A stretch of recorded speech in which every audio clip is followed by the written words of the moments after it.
Welcome to the Deep Dive. Today we're going all in on Apple Inc., that's AAPL, and we're working from a really fascinating strategic research report from early 2026. Yeah, and the core idea, the mission here, is to unpack what the report calls Apple's paradox of stability and transformation. Right. And you see that stability right away. I mean, the numbers are just staggering. They closed fiscal year 2025 with, over $416 billion in revenue? Exactly. And the stock is near record highs, around $272 a share. The market basically sees Apple's cash flow as, a safe haven asset. It's reliable. It's reliable, but that doesn't justify the valuation long term. You can't just stand still. You can't. And that's the transformation part. The whole narrative is shifting. They're moving from just a hardware company to an AI integrated services provider. Okay, so let's unpack that. The iPhone is still the anchor, right? It brought in something like $209 billion. It's the anchor, for sure. But the real story, the place with all the growth and the insane margins, is services. And that segment is huge now.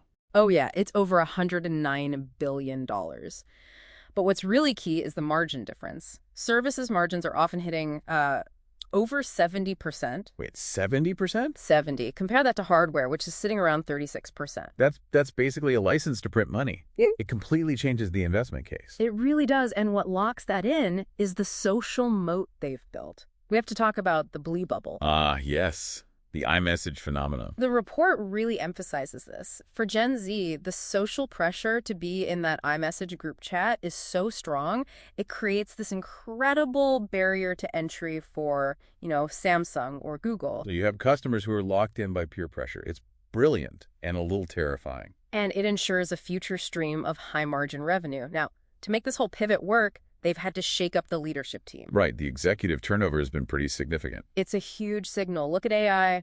The VP, John Gianandrea, is out, and they brought in Amar Subramania from Microsoft. So what does that signal to you?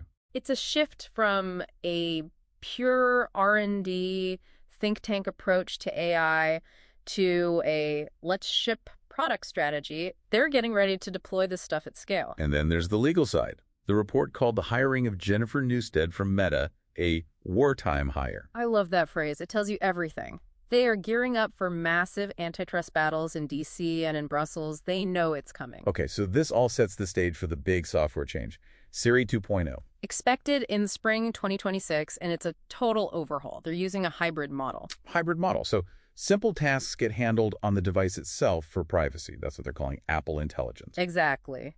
But for the complex stuff, the heavy lifting, that gets routed to the cloud through something called private cloud compute, or PCC. And this is where it gets weird, because they're partnering with Google. Right. They're using Google's Gemini model for those complex tasks. It's a huge deal. Apple, the ultimate walled garden, is letting a rival handle its most complex AI needs. So how does PCC keep that private?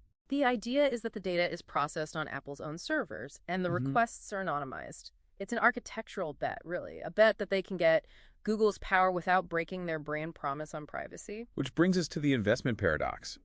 Gen Z, the ones locked into iMessage, apparently describe the stock as boring but safe. Yeah, and at the same time, you have huge institutional players like Berkshire Hathaway trimming their stake by about 15%, just too much concentration risk for them. But Wall Street is still bullish. The consensus price target is around $308? It is. They're banking on a hardware supercycle in late 2026. The foldable iPhone, OLED MacBooks, that kind of thing. So what's bull case boiled down? Aggressive share buybacks. They'll drive earnings per share growth of 10 to 15%, even if the top line revenue only grows, say, 5 to 8%. It's financial engineering. On the bear case, the counter argument. Simple. Multiple compression. If the foldable phone is a dud or the AI features are just underwhelming, the market might decide Apple isn't a growth stock anymore, it's a utility, and that would crush the valuation. So at the end of the day, Apple is betting it all on this privacy-focused AI and the stickiness of that ecosystem to keep its position as a cornerstone asset. That's the bottom line. But here's something to mull over.